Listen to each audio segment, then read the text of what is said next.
Hi, hello, வணக்கம் and welcome to the show. இது காலை தென்றல். நான் உங்க மகேஷ் பேசிட்டு இருக்கேன். பூர்ணிமா இவங்க. ஹாய் சொல்லிட்டு சரி ஓகே. எப்போதும் போல நம்ம டெய்லி இந்த 6 ஷோலயும் நம்ம சூப்பரா பண்ணிட்டு இருக்கோம். புதன்கிழமை கரெக்டா காலைல வந்துடுறோம். உங்களுக்கு ஒரு விஷயம் தெரியுமா? நம்ம மூலையும் பார்த்து நிறைய பேர் ஃபேன்ஸ்லாம் வராங்க. Wow, really? Super. அன்னைக்கு எனக்கு ஜுரம் வந்துச்சு. சோ ஹாஸ்பிடல் போன உடனே அங்க ஹாஸ்பிடல்ல உட்கார்ந்தாங்க டாக்டர் பார்த்து சிரிச்சிட்டே இருந்தாங்க. நான் என்னடா அது இவங்க பார்த்து சிரிக்கறாங்க என்னடா நடக்குது? இல்ல அதாவது எதுக்கு சிரிச்சிருப்பாங்க அப்படினா உடம்பு சரியில்லையா இல்ல இந்த பையனுக்கு மூளை சரியில்லையான்னு யோசிச்சு சிரிச்சிருப்பாங்க. Oh my god, it's a big damage for me. அதெல்லாம் கிடையாது. ஆக்சுவலா அவங்க என்ன யோசிச்சாங்கன்னா அவங்க வந்து பார்த்து சிரிச்சிட்டே இருந்தோனே வந்து நான் கேட்டேன் ஏன் மேம் சிரிச்சிட்டே இருக்கீங்க என்ன பார்த்தா காமெடி பீஸ் ஆட்ட தெரியுதா அப்படினே லைட்டா அப்படின்றாங்களா இல்ல லைட்டான்னு சொன்னாங்க அவங்க என்ன சொன்னாங்க அது சொல்லு உடனே சொன்ன உடனே இல்ல நீங்க ஆங்கர் தானே கேட்டாங்க ஆமா நான் ஆங்கரிங் தான் பண்ணிட்டு இருக்கேன் அப்படினே அவங்க சொன்னாங்க நாங்க உங்க ஷோ ரொம்ப பாக்குறோம் பூர்ணிமா நல்லா அழகா இருக்காங்க அவங்கள ஒரு நாள் கூட்டிட்டு வாங்க அப்படினாங்க நான் அவங்கள இங்க எல்லாம் கூட்டிட்டு வர மாட்டேன் நான் கீழ் பக்கம் தான் கூட்டி போவேன் அப்படி நான் சொன்னேனா சொன்னது எனக்கே வா சூப்பர் போ சொன்னேனா உடனே அவங்க சரி நான் அங்க வந்து பாத்துக்கறேன்னு சொல்லிட்டாங்க நீ ஏதோ பெருசா பில்டப் கொடுக்கும்போது நம்மளுக்கு வந்து பெருசா நிஜமாதான் ஃபேன்ஸ் இருக்காங்க போல இருக்கு அப்படின்னு நினைச்சேன் நானு அதுக்குள்ள மொக்க பண்ணிட்டேன் சரி விடு எப்படி இருந்தாலும் ஓகே நம்ம வந்து உனக்கு ஒண்ணு தெரியுமா அழகா ட்ரெஸ் பண்ணிட்டு வந்திருக்கோம்ல நம்ம சோ இப்ப நம்ம வந்து அழகா ட்ரெஸ் பண்ணா மட்டும் போறாது அழகா ட்ரெஸ் பண்ணோம் அப்படின்னா நம்ம தோற்றம் மட்டும்தான் அழகா இருக்கும் இதுவே நம்ம நடவடிக்கையில அழகா இருந்துன்னு வச்சுக்கோயேன் நம்ம வாழ்க்கையே அழகா இருக்கும் அதுதான் இன்னைத்து தாட் புரிஞ்சுச்சா செம்ம தாட்டுங்க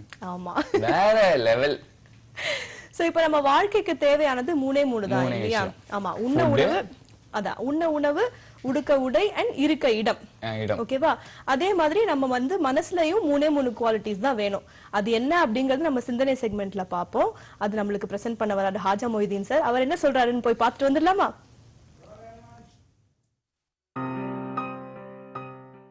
உயிரோடு நடமாடும் மனிதர்களுக்கு உடல் ரீதியாக 3 விஷயங்கள் முக்கியம் உணவு குடிப்பு உடை உறைவிடம் இந்த 3ம் மனிதனுக்கு நடமாடிக்கிட்டு இருக்கும்போது அவசியம் அதுபோல உள்ளத்தில் இருக்க வேண்டிய தன்மைகளிலே 3 மிக முக்கியமானது இருந்தாக வேண்டும் இருந்தால் அவன் தலைமைத்துவத்தில் இருப்பான் ஒன்று துணிவு உறுதியான துணிவு தைரியமான துணிவு இருக்கணும் இரண்டாவது பணிவு அடக்கம் மூன்றாவது கனிவு இரக்கம் இந்த 3 தன்மையும் கொண்டவர்கள் யாராக இருந்தார்கள் எப்படிப்பட்டவர்கள் அந்த 3 தன்மையும் இருந்தது என்று பார்க்கும்போது வரலாறை புரட்டி அலசி ஆராய்ந்து பார்க்கும்போது இறை தூதர்கள் இறை நேசர்கள் ஞானிகள் யோகிகள் சித்தர்கள் முக்தி பெற்ற பக்தர்கள் இவர்களிடம் இந்த தன்மைகள் இருந்தன ஆடுகள் போன்று 1000 ஆண்டுகள் கோழையாகி வாழ்ந்து மடிவதை விட சீரிப்பாயும் அரிமாவாக ஒரு நாள் வாழ்ந்து போராடி மடிவதே மேல் என்று சொன்ன திப்பு சுல்தானும் ஆன்மீக உரையாற்றுவதற்கு அமெரிக்க நாட்டிலே உள்ள சிகாகோவுக்கு சென்ற ஆன்மீக இளந்துறவி வீரத்துறவி விவேகானந்தர் அங்கு சென்றபோது அவர் ராமநாதபுரம் மாவட்டத்திலே இருந்த பாஸ்கர சேதுபதி அவர்களால் வழி அனுப்பி வைக்கப்பட்டார்கள் அவர் செல்வதற்கான கப்பல் தொகையை ஹபீப் முகமது மரைக்காயர் என்ற வள்ளல் கொடுத்ததினார் சென்றார் அங்கே வென்றார் மக்களின் மனதில் நின்றார் விவேகானந்தர் இன்றும் நின்று கொண்டுதான் இருக்கிறார் இப்போ கைகட்டியவராக வீரத்துறவியாக சாதனை புரிந்த சரித்திர நாயகராக இருக்கின்றார் அங்கே சென்றவரை அரங்கத்தின் நுழைவாயிலே இறை மறுப்பாளர்கள் சில விசமிகள் எழுதி வைத்திருந்தார்கள் ஒரு கரும்பலகையிலே வெண்ணிற சாக் பீஸிலே எழுதியிருந்தார்கள் நோ வேர் காட் கடவுள் எங்குமே இல்லை என்று உற்று கவனித்த விவேகானந்தர் சற்று நின்று நிதானித்து அருகில் இருந்தவரிடம் ஒரு சாக் பீஸ் துண்டை வாங்கி அந்த எழுதியிருந்த நோ வே காட் என்று இருந்த அந்த வாசகத்துக்கு கீழே அந்த நோவுக்கு அருகிலே வேரிலே இருந்த டபிள்யூ எடுத்து நோவுக்கு பக்கத்தில் போட்டாரு இப்ப NOW நவ் டபிள்யூ நீக்கப்பட்டதால் here God now here God அவர்கள் கடவுள் எங்குமே இல்லை என்று இறை மறுப்பாளர்கள் எழுதியிருக்க கடவுள் இங்கேயும் இருக்கின்றார் என்று எழுதினார் சூசகமாக விவேகானந்தர் இந்திய சுதந்திரத்துக்காக பாடுபட்ட வீர தீர தியாகி திப்பு சுல்தான் போன்றவர்களிடம் இந்த துணிவு இருந்தது. பணிவு. நெல்லு முற்றியது என்ன செய்ய தெரியுமா? நிமிர்ந்திருப்பதில்லை. தன்னை வளர்த்த பெற்றெடுத்த ஆளாக்கிய தாய்க்கு முத்தம் கொடுக்க தவம் இருந்த தாயை தாழ்ந்து வணங்குகிறது. இந்த பணிவு அடக்கம் இருந்தவர்கள்தான் வள்ளுவர் பெருமான் கூறுவார் அல்லவா, அடக்கம் அமரருள் உய்க்கும் அடங்காமை ஆறிருள் உயிர்த்து விடும் என்று. எத்தனை பேர்ட்ட அடக்கம் இருக்குது? நான் அடங்கி போவதா? ஆணவம். அடங்கி போகாததுனாலதான் ஆணவத்தில் வானத்தை பாக்கி எரிகிறது நெருப்பு. சாதித்தது என்ன? சிந்தித்து பாருங்கள். அடங்கி ஓடுவதால் தான் நதி தரையிலே படுத்து பாய்ந்து கழுவி நழுவி தழுவி ஓடுகின்றது மழை. மூன்றாவது கனிவு. இதை பெற்றோர்கள் பிள்ளைகளிடம் காட்டுகின்றார்கள், ஆசிரியர்கள் மாணவரிடத்தில் காட்டுகிறார்கள், காட்ட வேண்டும். முதலாளிகள் தொழிலாளியுடைய கருணை காட்ட வேண்டும். தொழிலாளிகளுடைய முதுகெலும்பில்லாமல் அவருடைய வேர் இல்லாமல் நாம் வாழ முடியாது, உயர முடியாது என்று மரம் நிமிர்ந்து நிற்பதற்கு உதவியாக உறுதுணையாக இருக்கக்கூடிய அந்த வேர்கள் எங்க இருக்கிறது தெரியுமா? மண்ணுக்கு அடியிலே மறைவாக இருக்கிறது. வேர் இல்லாத மரம் என்ன மரம்? தூக்கு மரமும் கொடிமரமும் தான். கட்சிகள் பறக்குவதற்கு, பிளவுகளை ஏற்படுத்துவதற்கு அந்த கொடியை தாங்கி நிற்கக்கூடிய அந்த கொடி மரங்களுக்கு வேறு இல்லை. ஆனால் மக்களுக்கு நிழலையும் பழங்களையும் பலன்களாக தந்து கொண்டிருக்கக்கூடிய மரங்களுக்கு இருக்கக்கூடிய வேர்களைப் போல நாம் துணிவு, பணிவு, கனிவு உடைய மேதைகளாக, மகான்களாக, தன்னம்பிக்கை உள்ள வீரர்களாக, தானும் வாழ்ந்து பிறரையும் வாழ வைக்கக்கூடிய சத் புருஷர்களாக மாற வேண்டும். அதை பற்றி சிந்திப்போம். Welcome back to the show. எவ்வளவு அழகா சூப்பரா ஆரம்பிச்சான்ல. ஆமா, good beginning to the show அப்படின்னு சொல்லலாம் இல்லையா? எப்போதும் போல சிந்தனை செல்வம்ல கலக்கிட்டார் ராஜா மொய்தீன் சார். அதே மாதிரி உங்களுக்கு ஒரு விஷயம் தெரியுமா? நம்ம ஊருக்கு ஒரு போர்க்கப்பல் வந்தது இல்ல? ஆமா ஆமா. அது நேத்து தான் கிளம்புனுச்சு. ஆனா அதை பாக்குறதுக்கு எவ்வளவு ஸ்டூடெண்ட்ஸ் வந்திருந்தாங்க தெரியுமா? ஃபுல்லா ஸ்டூடெண்ட்ஸ், ஸ்கூல் ஸ்டூடெண்ட்ஸ்ல இருந்து எல்லாருமே வந்திருந்தாங்க. பப்ளிக் பீப்புள்ஸ் எல்லாமே ஒரு 2 லட்சம் பேர் கிட்ட. அப்பா, இவ்ளோ பேர் வந்து அதை பார்த்தாங்க அந்த போர்க்கப்பலை பாக்குறதுக்காக. ஆனா நம்மளுக்கு ஒரு பெருமையான விஷயம் இல்ல, நம்ம ஊரை தேடி வந்து நின்னுட்டு இருக்குல்ல இப்போ. ஆமா ஆமா, பெருமையான விஷயம் அது. சோ நேத்துக்கு அது கிளம்பிச்சு சொல்றேன் இல்லையா? ஆமா, நேத்து தான் கிளம்பிச்சு. பெங்களூர் போகுதுன்னு நினைக்கிறேன். Super super. ஓகே, சோ இப்போ வந்து அவங்க சிந்தனை செல்வம்ல சொன்னாங்க இல்லையா, உண்ண உணவு, உடுக்க உடைய, நிருக்க இடம், இது 3 தேவை. அந்த மாதிரி என்னெல்லாம் வேணும் இதுல அப்படின்னு சொல்லி மனசுல அப்படின்னு சொல்லி சொன்னாங்க இல்லையா? சோ அதெல்லாம் நம்ம எல்லாரும் ஃபாலோ பண்ணாலே நம்ம வாழ்க்கை ரொம்ப அழகா இருக்கும்னு நினைக்கிறேன். கரெக்டா? கரெக்ட் தான். ஆமா. சோ அது வந்து முக்கியமா நம்மள மாதிரி யூத்காக தான் அந்த தாட். ஆமா, யூத். ஆமா. சோ எல்லாரும் ஃபாலோ பண்ணோம் அப்படின்னா நம்ம வாழ்க்கை வந்து ரொம்ப அழகா இருக்கும். அண்ட் நம்ம வந்து இன்னும் டெவலப் ஆகி சூப்பரா வரலாம் அப்படிங்கிறது தான் இன்னைக்கு நம்ம தெரிஞ்சுக்க வேண்டிய விஷயம். ஓகேவா? அதே மாதிரி நான் இப்போ அந்த போர்க்கப்பலை பத்தி சொன்னேன்ல, அதே மாதிரி நம்மள பத்தி நியூஸ் தான் சொல்றதுக்கு தான் ஒருத்தர் வராரு. எப்போதும் நம்மள வாழ வைக்கிற தெய்வம் அவர்தான். ஆமா, நீ ரொம்ப காமெடியா சொன்னிய ஒரு விஷயம். அதை கரெக்ட் பண்ணுவோம். கரெக்ட் பண்ற நான் ஏதோ தெரியாம சொன்னது, அதையும் கரெக்ட் பண்றதுக்காக, ஒட்ட வைக்கிறதுக்காக ஒரு மனுஷன் வந்திருக்காருன்னா அவர். அதுக்காக தான் நீ தப்பா சொன்னல? நான் தப்பா சொன்னேன். அப்ப என்ன ஒரு பிரில்லியன்ஸ் டா சாமி. இல்ல, அவர் வந்து கரெக்ட் பண்ணாதான் கரெக்டா இருக்கும் அந்த ஷோல. ஆமா, கண்டிப்பா. சோ நம்ம நெக்ஸ்ட் ஷோ பார்க்க போறோம் நியூஸ் அனாலிசிஸ்ல. நம்ம செந்தில்குமார் சார் வந்திருக்காரு. Good morning sir. வணக்கம். Good morning. Very good morning. Actually நீங்க சொன்ன ஐஎன்எஸ் கடைசியில் பார்ப்போம். நம்ம இப்போ போகிற செய்தி நியூஸ்ல பார்த்துட்டு இருப்போம். ஃபர்ஸ்ட் பார்த்தீங்கன்னா முக்கியமான விஷயம் வந்து ஆஸ்திரேலியா தெரியும் இல்லையா? ஆஸ்திரேலியா நாட்டில் இப்போ நம்ம எல்லாமே பார்த்துட்டு இருக்கோம். விசா ப்ராசஸ் கொஞ்சம் டிலே ஆகுது, அமெரிக்காவில் ஸ்டாப் பண்ணிட்டாங்கன்ற மாதிரி ஆஸ்திரேலியாலையும் 457 ஒரு விசா கொடுத்துருந்தாங்க. ஆக்சுவலி எல்லாத்துக்கும் இங்கே ஒர்க் பண்ணுற எம்ப்ளாயிஸ் அங்கே போய் ஒர்க் பண்ணா 457 அப்படின்னு ஒரு விசா கொடுத்துருந்தாங்க. அதை நேற்று கேன்சல் பண்ணியிருக்காங்க. ஏன்னா அங்க இருக்க பீப்புளுக்கு, அங்க இருக்க பர்சனுக்கு வந்து வேலை கொடுக்கணும், ஸோ அவங்களுக்கு ரொம்ப இம்பார்ட்டன்ஸ் கொடுக்கணும் அப்படிங்கிற ப்ராசஸ்னால அதை ஸ்டாப் பண்ணியிருக்காங்க. இது ஒரு நெகட்டிவ் நியூஸ் மாதிரி நம்ம கேட்டா கூட, அடுத்து ஒரு பாசிட்டிவ் நியூஸ் என்னன்னா, இங்க இருந்து ஒர்க் பண்ண போறவங்க நாட் ஒன்லி ஃபார் இந்தியா, வெளிநாட்டு வாழ் மக்கள் யார் அங்க வந்தாலுமே 457 விசாவை தடை பண்ணிருக்கோம் ஒர்க் பண்றதுக்கு வந்தவங்களுக்குன்னு சொல்லியிருக்காங்க.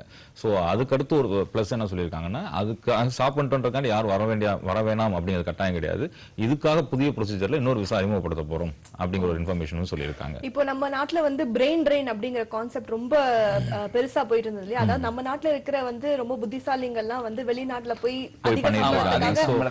வேலை செய்யறதுனால நம்ம நாட்டுல நிறைய பேர் இல்ல அப்படிங்கிற ஒரு குறைய இதன் மூலமா நம்ம நாட்டுக்கு நிறைய எம்ப்ளாயிஸ் கிடைப்பாங்கன்ற ஒரு விஷயம் நல்ல விஷயம் இருக்கு. சோ நம்ம எல்லாமே இங்க இந்திய நாட்டுக்காக இந்தியாவில் படித்த அனைத்து மக்களும் இங்க ஒர்க் பண்ணுவாங்க. இன்னொரு நல்ல விஷயம் என்னன்னா இளைஞர்களுக்கு இப்போ வந்து ஃபாரின் மாப்பிள்ளை வந்து தேட முடியாது. நிச்சயமா அது ஒண்ணு. ரெண்டாவது விஷயம் வந்து பாத்தீங்கன்னா ஆதார் கார்டு, அதாவது டின் சொல்லுவாங்க இல்லையா, பிரைவேட் லிமிடெட் கம்பெனிஸ். இந்த பிரைவேட் லிமிடெட் கம்பெனிஸ்ல முந்தி வந்து பாத்தீங்கன்னா ரொம்ப ஈஸியா இருந்துச்சு ப்ரொசீஜர். ஒரு பேன் கார்டு கொடுத்தீங்கன்னா, நான் ஒரு பிரைவேட் லிமிடெட் கம்பெனி ஆரம்பிக்க போறேன்னா ஒரு பேன் கார்டு கொடுக்கணும். பேன் கார்டு கொடுத்தீங்கன்னா ப்ரொசீஜர்ஸ் பார்ப்பாங்க, உடனே டின் நம்பர் கொடுத்துருவாங்க. பிரைவேட் லிமிடெட் கம்பெனிக்கு மினிமம் 2 டைரக்டர்ஸ் இருக்கணும், மேக்ஸிமம் 7 இருக்கணும் அப்படிங்கிற ப்ரொசீஜர்ஸ்லாம் இருந்துச்சு. இப்போ என்ன சொல்லியிருக்காங்க, அந்த ப்ரொசீஜர்ஸ்ல என்ன சேஞ்ச் பண்ணிருக்காங்க அப்படின்னு பாத்தீங்கன்னா, இந்த பிரைவேட் லிமிடெட் கம்பெனிஸ் இருக்கு இல்லையா, இது ஆரம்பிக்கிறதுக்கு முன்னாடி உங்க ஆதார் கார்டு, அந்த டைரக்டரோட ஆதார் கார்டு வேணும், அவங்களுடைய விரல் கைரேகைன்னு சொல்லுவாங்க, நம்மளுடைய விரல் கைரேகை வேணும் அப்படின்னு கேட்டிருக்காங்க. ஏன்னா இப்ப எல்லாமே ஜிஎஸ்டி நோக்கி போயிட்டு இருக்கோம் இல்லையா, அதுக்கு இது ஒரு அடித்தளமா பாக்குறாங்க. சோ இதெல்லாம் ப்ரொசீஜர் சிஸ்டமைஸ் பண்ணிட்டு இருக்காங்க இப்ப எல்லாமே. சோ இதுவும் ஆட் பண்ணிருக்காங்க. இதுல ஒரு நல்ல விஷயம் என்ன அப்படின்னா, நிறைய கம்பெனி ஆரம்பிச்சு லோன் வாங்கிட்டு இருந்தாங்க நிறைய கம்பெனிஸ். நிச்சயமா அது ஸ்டார்ட் அப் இந்தியான்னு ஒரு ஸ்கீம் வந்திருக்கு. சோ அவங்க என்ன பண்றாங்க, என்ன ப்ரொசீஜர்ஸ் இருக்காங்க, அது இந்த லோன் வாங்குனவங்க திருப்பி ரீபே கூட பண்ண மாட்டாங்க. ஆனா இதுல பண்ண முடியாது. அப்படி இது வந்து பொதுமக்களை பாதிக்கும். அதாவது இன்ட்ரெஸ்ட் ரேட் ஜாஸ்தி ஆகி நம்ம வந்து ஜாஸ்தி கட்டணம் கட்டுற மாதிரி. நிச்சயமா அது வந்து இனிமேல் வந்து ஒரு கம்பெனி ஒருத்தர் டைரக்டர் ஆதார் கார்டு வச்சுட்டாரு, விரல் ரேகை வச்சுட்டாருன்னா எங்க போனாலும் ஈஸியா கண்டுபிடிச்சு ட்ராப் பண்ணிடுவாங்க. So that it is easy for the government to maintain that. அந்த ரிசல்ட்ஸ் பாத்துக்கலாம். நம்ம கம்பெனியோட ப்ராஃபிட் அண்ட் லாஸ் அக்கவுண்ட் பார்க்கணும்னா கூட இது கம்பல்சரி இருக்காங்க ஒரு டைரக்டர்ஸ்க்கு. இது நம்ம not only private limited company, இப்போ கவர்மெண்ட் இன்ஸ்டிடியூஷன்ல ஒரு பர்டிகுலர் டிபார்ட்மெண்ட் டைரக்டர்ஸ் போடுவாங்க இல்லையா, அவங்களுக்கும் இது பொருந்தும் சொல்லியிருக்காங்க. இது யாருக்கு எக்ஸெப்ஷன் பாத்தீங்கன்னா, என்ஆர்ஐ சொல்லுவாங்க இல்லையா, ஃபாரின் இன்வெஸ்ட்மெண்ட்ஸ் பண்ணுவாங்க இல்லையா, அவங்களுக்கு வந்து இது பொருந்தாது. சோ அவங்க அங்க இன்வெஸ்ட்மெண்ட் பண்ணா போதும், அவங்க இங்க வந்து இந்த ப்ரொசீஜர் ஃபாலோ பண்ண வேண்டியது இல்லைன்னு ஒரு எக்ஸெப்ஷன் கொடுத்திருக்காங்க. சோ அடுத்து அவர் பார்க்க வேண்டிய விஷயம் என்னன்னா, எஸ்பிஐ இருக்கு இல்லையா, government of India, SBI state bank of India வந்து கிரெடிட் கார்டு கொடுப்பாங்க தெரியுமா. கிரெடிட் கார்டு நம்ம யூஸ் பண்ணிருப்பீங்க, நீங்க யங்ஸ்டர்ஸ் உங்களுக்கு தெரியும் கிரெடிட் கார்டு யூஸ் செய்யறது எப்படி. கிரெடிட் கார்டு இல்லனா என்ன வாழ்க்கை. அந்த கிரெடிட் கார்டுக்கு வந்து 2000 ரூபீஸ்க்கு மேல செக் கொடுத்தீங்கன்னா 100 ரூபீஸ் கொடுக்கணும், டிரான்சாக்ஷன் சார்ஜ் வந்து 100 ரூபீஸ் கொடுக்கணும் அப்படிங்கிற ஒரு சிஸ்டம் கொண்டு வந்திருக்காங்க. இது வந்து நம்ம லேடிஸ்க்கு எல்லாம் பெரிய ஆப்பா இருக்கே ஷாப்பிங். இல்ல ரீசன் அவங்க என்ன சொல்லிருக்காங்க, ஒரு சந்தோஷமான விஷயமா இருக்கே.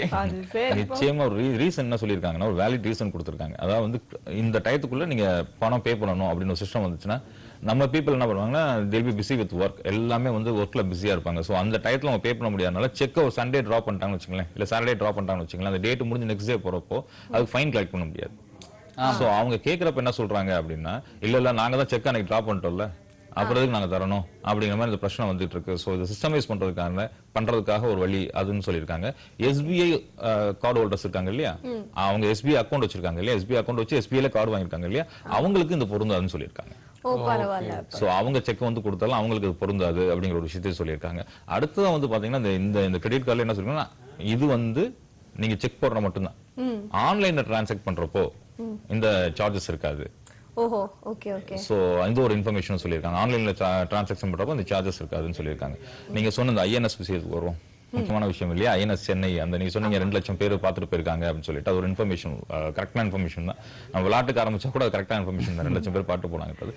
இது போக நேத்து நம்மளுடைய எம்எல்ஏ மினிஸ்டர்ஸ் எல்லாமே வந்து அங்க போயிருக்காங்க. எம்எல்ஏ மினிஸ்டர்ஸ் மட்டும் இல்ல, விஐபிஸ் நிறைய பேர் பாத்தீங்கன்னா, ஆக்டர்ஸ் பாத்தீங்கன்னா ரேவதி அவங்கல இருந்திருக்காங்க, நம்ம பிரசாந்த் எல்லாம் போயிருக்காரு. சோ அவங்களும் பாத்துருக்காங்க. நீங்க நல்லா யோசிச்சு, அதாவது ஐஎன்எஸ் சென்னைன்னு கப்பலோட பேர் வந்து, போர் கப்பலோட பேர் வந்து ஐஎன்எஸ் சென்னை. ஆமா, இதுக்கு ஒரு காலை தான் வந்து சின்னமா வச்சிருக்காங்க. சின்னம்னா ஒரு எம்பளம் இருக்கு இல்லையா, லோகோ இருக்கும் இல்லையா, அதுக்கு ஒரு காலை தான் சின்னமா வச்சிருக்காங்க. இது ஒரு அடிஷனல் இன்ஃபர்மேஷன். சோ அந்த ஐஎன்எஸ் கப்பல்ல வந்து அந்த நீங்க நம்ம டிவில பாத்திருப்போம் இல்ல ஒரு படத்துல பாத்திருப்போம், அப்படி இங்க இருந்து போகும், அங்க விழுகும், அங்க சண்டை நடக்கலாம் பாத்திருப்போம் இல்லையா. இதை நேத்து லைவா பார்த்தாங்கன்னு எப்படி வந்திருக்கும். அவங்களுக்கு எல்லா விஷயம் எக்ஸ்பிளனேஷன் பண்ணிருக்காங்க. இது எப்படி போய் அங்க போய் தாக்குது, நீர்மூழ்கி கப்பலை எப்படி வந்து இது அழிக்குதுன்ற கொண்டு எல்லா விஷயமும் சொல்லியிருக்காங்க.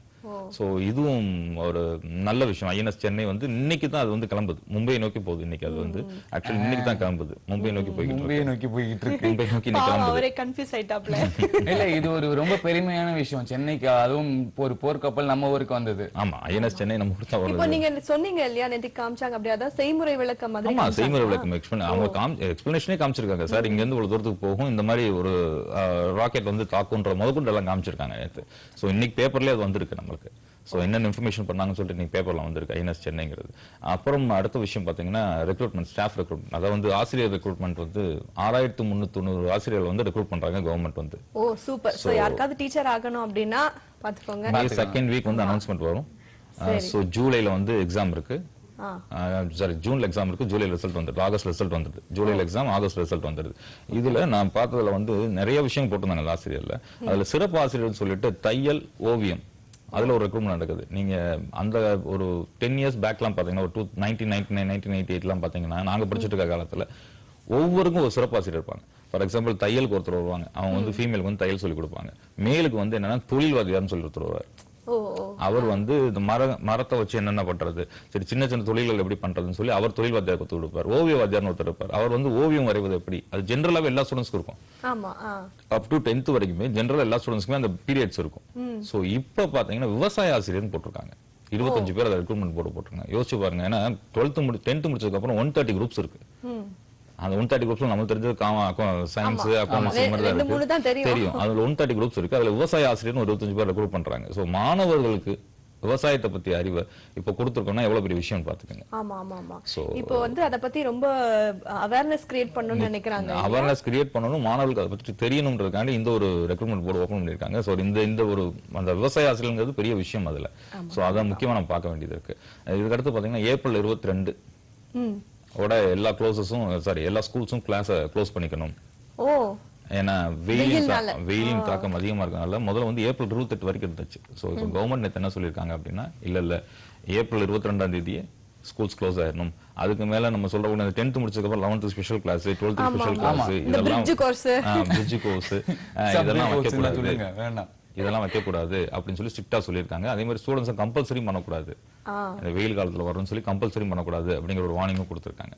சோ அது ஒரு முக்கியமான விஷயம் இன்னைக்கு பாக்குறதுல.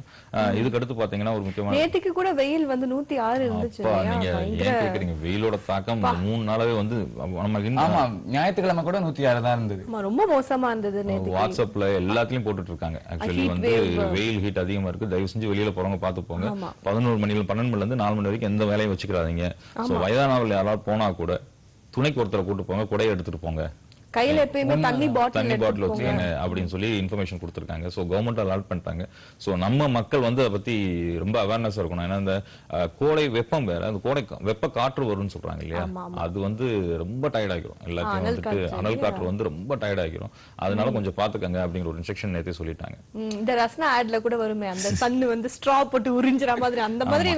ஆமா, நேத்து வெயில்ல நான் நேத்து ஒரு ஆக்சுவலி ஒரு விஐபி பார்க்க போயிருந்தோம். அப்ப அவர் சொன்னாரு, அவர் வந்தது BMW கார்ல தான்.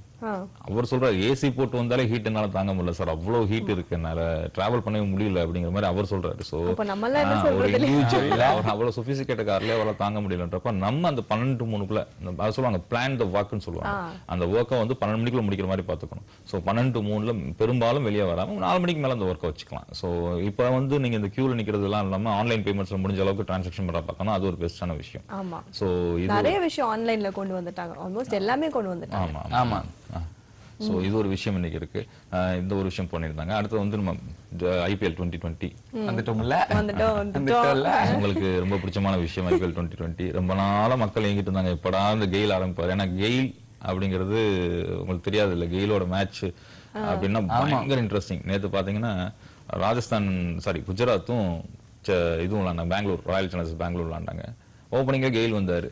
அவர் முதல் மேட்ச்ல வந்து ஒரு 3 ரன் அடிச்சிருந்தா 10,000 ரன்னை கிடக்குறோம் அப்படிங்கிற ஒரு சாதனை பண்ணிருக்கலாம். ஆனா அந்த மேட்ச்ல 3 ரன் அடிக்காம வெளியே போயிட்டாரு. ஆமா, சோ இந்த 3 ரன்னுக்காக நேத்து வந்து சரி 3 ரன் அடிக்கணுமே அப்படிங்கறதுனால 3 ரன் அப்படியே பண்ணி 3 ரன் அடிச்சிட்டாரு நேத்து. இந்த 3 ரன் பாத்தீங்கன்னா 2020 மேட்ச்ல மட்டும் ஒரு 10,000 ரன் கிராஸ் பண்ணிருக்காரு. வேற எதுலயும் இல்லாம 2020 மேட்ச்ல மட்டும் 10,000 ரன் கிராஸ் பண்ணிருக்காரு. பாத்தீங்கன்னா 67 செஞ்சுரிஸ் போட்டிருக்காரு நினைக்கிறேன். அவர் பேட்டிங் மிஷின் அவரு. ஆமா, 67 செஞ்சுரிஸ் போட்டிருக்காரு, 80 சம்திங் ஹாஃப் செஞ்சுரிஸ் போட்டிருக்காரு. சோ அந்த அளவுக்கு ஒரு மேன் வந்து ஸ்டாண்ட் பண்ணி ஆடி இருக்காருங்கிறது பெரிய விஷயம், ரெக்கார்டு பெரிய சாதனை. அதுக்கு அப்புறம் அவர் அடிச்சதான் பாத்தீங்கன்னா ஆடிட்டோரியமே கலங்கிருச்சுன்னு சொல்லலாம். முதல்ல கொஞ்சம் ஸ்லோவா ஆடிட்டு இருந்தவர் அடிச்சு என்ன சொல்றது, தமிழ்ல கலவைக்கல சொன்னா வெளுத்துட்டாரு. 6-4 போட்டு ஹாஃப் செஞ்சுரியும் கடந்துட்டாரு. சோ கெயில் பேக் டு ஃபார்ம்ன்ற மாதிரி தான் வந்துச்சு. சோ இனிமேல் வந்து கெயில் வந்து மேட்ச்ல நம்ம இன்ட்ரெஸ்டிங்கா போகும், நல்லா போகுன்றதுக்கு. அதுக்கப்புறம் வந்து 214 ஸ்கோர் யோசிச்சு பாத்தீங்கன்னா 20 ஓவருக்கு 214, ஒரு ஓவருக்கு 214ங்கிறது வந்து இப்போ நீங்க ஒன் டேல வந்து கூட சின்ன டீம்ஸும் அந்த ஸ்கோர் தான் எடுத்துட்டு இருக்காங்க. சோ 214 ஒன் டே 2020ல எடுத்திருக்காங்க அப்படிங்கிறது ரொம்ப பெரிய விஷயம். அதுல ஒரு ஓவருக்கு 10 ரன் ரேட் ஆமா 10க்கு மேல ரன் ரேட் அப்படிங்கிறதுனால ரொம்ப ரொம்ப ரொம்ப ரொம்ப ரொம்ப கஷ்டப்பட்டு அந்த ரன்னை சேஸ் பண்ண வேண்டிய சிச்சுவேஷன் குஜராத்துக்கு வந்துச்சு. எங்க இருந்து சேஸ் பண்றது? ஆனாலும் அவங்களும் நல்லா பண்ணாங்க. மெக்கலம் வந்து அதுல நேத்து ஒரு இன்ட்ரெஸ்டிங்கான விஷயம் என்னன்னா, ஒரு 6 அடிச்சாரு கெயில். அந்த 6 போறதுக்கு முன்னாடி என்னாச்சு, பவுண்டரியில மெக்கலம் கேட்ச் பிடிச்சாரு. பவுண்டரிக்கு முன்னாடி பிடிச்சாரு. அந்த கேப் இருக்கு இல்லையா, கேப் வந்து அந்த இதை தொட்டுருச்சு. அதுல 6ன்னு கன்வெர்ட் பண்ணி கொடுத்தாங்க. இல்லன்னா அது ரொம்ப இன்ட்ரெஸ்டிங்கா இருந்துச்சு. அது 6 அவுட்டா இல்லையான்னு பாத்துட்டு 6ன்றது பெரிய விஷயமா இருந்துச்சு. அந்த கேப் பட்டதுனால 6 ஆயிடுச்சு. சோ இந்த மாதிரி நிறைய இன்ட்ரெஸ்டிங்கான விஷயம் நடந்துட்டு இருந்துச்சு. இதே மாதிரி பெங்களூர் டீம் மட்டும்தான் வந்து 200 கிராஸ் பண்ணிருக்கு.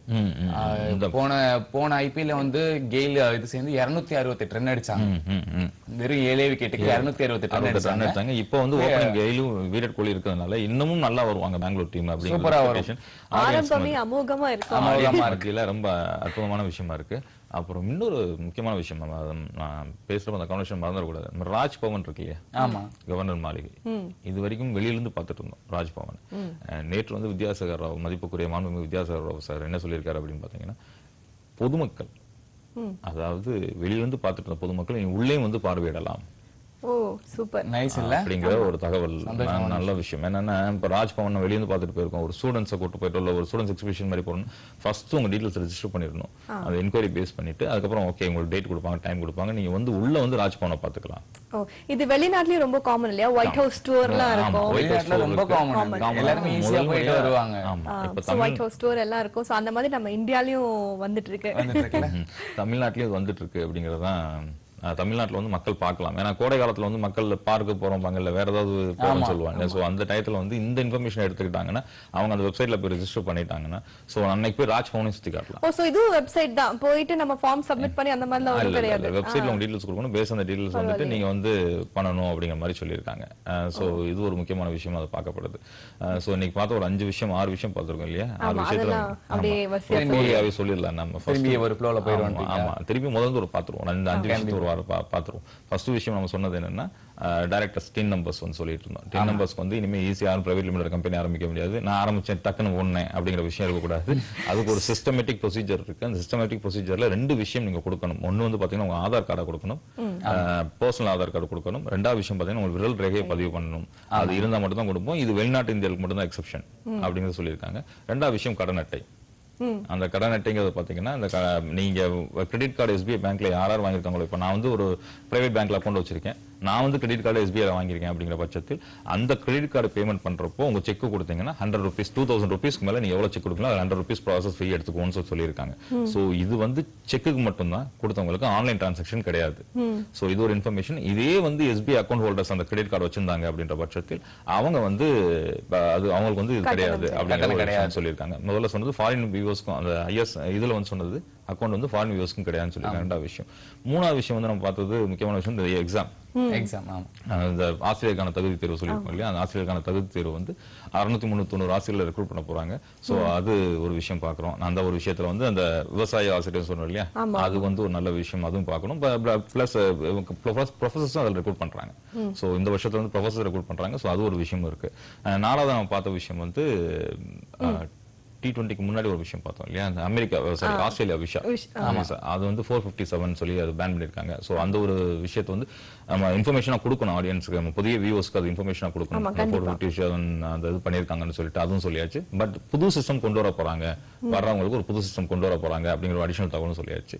அடுத்தது வந்து ஐஎஸ்என், நீங்க சொன்ன ஐஎன்எஸ், அதுதான் ஐஎன்எஸ் சொல்லியிருக்கோம். சோ அந்த ஐஎன்எஸ்ல வந்து பாத்தீங்கன்னா அந்த போர் கப்பல் சாகசம் சொல்லி சொன்னதில்ல, எல்லா மினிஸ்டர்ஸும் எடுத்து போய் பார்த்திருக்காங்க, எல்லா எம்பியும் சாரி எம்எல்ஏஸும் போய் பார்த்திருக்காங்க. சோ அதுல அந்த சாகச நிகழ்ச்சிகள் யாராவது முக்கியமான பிரமுகர்களும் போய் கலந்துருக்காங்க.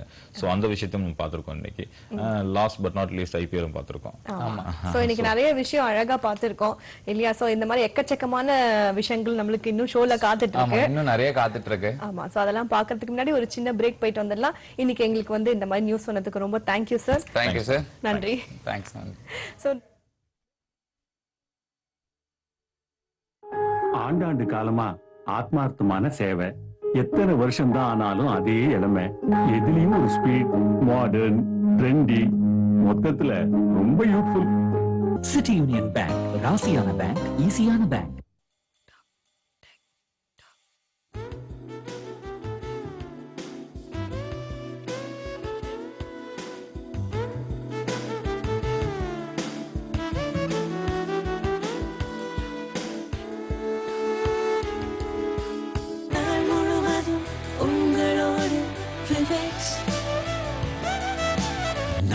எப்போதும் உங்களோடு விவேக்ஸ்.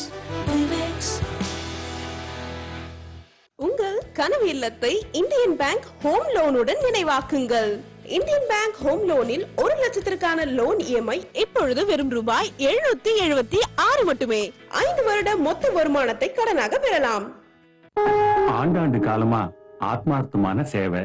எத்தனை வருஷம் தான் ஆனாலும் அதே இளமை. எதுலயும் ஒரு ஸ்பீட், மாடர்ன், ட்ரெண்டி, மொத்தத்துல ரொம்ப யூத்ஃபுல். City Union Bank, ராசியான பேங்க், ஈஸியான பேங்க். ஹாய் ஹலோ வணக்கம். திரும்பி வந்துட்டோம்ல நம்ம ஷோக்கு. ஆமா, சோ இந்த மாதிரி எக்கச்சக்கமான சுவாரஸ்யமான செக்மெண்ட்லாம் இன்னும் பாக்கி இருக்குன்னு சொல்லியிருந்தேன். சோ அடுத்து என்ன செக்மெண்ட் அப்படின்னு உனக்கு தெரியுமா? எப்போதும் போலதான் ஆரம்பிச்சுடுவாங்க. நம்ம தான் தியானம் பண்றதுக்கு கை கால்லாம் ஆட ஆரம்பிச்சிருமா எனக்கு தான். ஆமா, நம்ம நேயர்கள் பார்த்தாலே தெரிஞ்சுப்பாங்க அடுத்து தியான யோகம் செக்மெண்ட். வேற வேலை இல்ல, இவங்க இப்படி இப்படின்றாங்க, நம்ம அதுக்குள்ள நம்ம ஷோக்கு போயிருவோம்ன்றாங்க, பாத்துடலாம் அப்படின்னு நினைப்பாங்க. சோ இன்னைக்கு தியான யோகம் செக்மெண்ட்ல நம்ம என்ன பார்க்க போறோம் தெரியுமா? அப்படி என்ன பார்க்க போறோம்? வாயு முத்திரை அப்படிங்கறது தான் நம்ம பார்க்க போறோம். மூச்சு பயிற்சியா? ஆமா, இது வந்து நிறைய நம்ம வந்து பாத்துட்டு இருக்கோம் இல்லையா, நிறைய முத்திரைகள் பாத்துட்டு இருக்கோம். அதுல இன்னைக்கு நம்ம பார்க்க போறது வந்து வாயு முத்திரை. ஓகேவா? சோ இந்த வாயு முத்திரை என்னெல்லாம் பண்ணும் அப்படின்னா, நான் சொல்லியிருக்கேன் இல்லையா, நம்ம உடம்பு முன்னாடியே வந்து பஞ்சபூதங்களால செய்யப்பட்டிருக்கு அப்படின்னு. இது வந்து வாயு, உடம்புல இருக்கிற வாயுவை வந்து ரெகுலேட் பண்ணும் அப்படிங்கறதுதான் நம்பிக்கை. ஓகேவா? சோ இதுல வந்து வாயு முத்திரை வந்து என்னெல்லாம் அட்வான்டேஜஸ் கொடுக்கும் அப்படிங்கிறது என்னன்னா, நம்மளுக்கு வந்து சாப்பிட்டதுக்கு அப்புறம் அஜீரணம், கேஸ் ப்ராப்ளம்லாம் இருக்கும் இல்லையா, அதெல்லாம் வந்து இது போக்கும். அப்புறம் யூனோ ஆர்த்ரைட்டிஸ், ரூமட்டாய்டு ஆர்த்ரைட்டிஸ் கூட இது வந்து சரி பண்ணுமா. இதெல்லாம் என்னது? அதாவது உனக்கு வந்து வயசான மாதிரி நீ இப்ப வந்து உட்கார்ந்திருக்க பத்தியா, மூட்டு வலி. ஆமா, மூட்டு வலி நான் சொன்னேன், எனக்கு மூட்டு வலி. ஓ, அதனாலதான் நீ இதுல கீழ்ச்சி மருந்து போடுறதுக்கு தான் அந்த கீழ்ச்சல் இல்லையா? ஆமா ஆமா, இல்ல வீட்டுல போகும்போது வீட்டுக்கு ஆமா நாய் தான் துரத்து கடிச்சு புடிச்சு, வேற எதுவும் இல்ல. சோ அதான் இந்த மாதிரி மூட்டு வலி அதுக்கெல்லாம் வந்து இது வாயு முதிரை ரொம்ப பயன்படும் அப்படிங்கறது நம்ம பார்க்க போறோம். சோ இந்த தியான யோகம் செக்மெண்ட் நம்மளுக்கு பிரசன்ட் பண்ண வராரு கிருஷ்ணன் பாலாஜி சார் அவருங்க. வந்து பாத்துடலாமா தியான யோகம் வாயு முதிரை இன்னைக்கு எப்படிலாம் பண்ணணும்னு பார்க்கலாம். ஓம் குருவழியே ஆதியாதி, ஓம் குருமொழியே வேதம் வேதம், ஓம் குருவழியே தீபம் தீபம், ஓம் குருபதமே காப்பு காப்பு.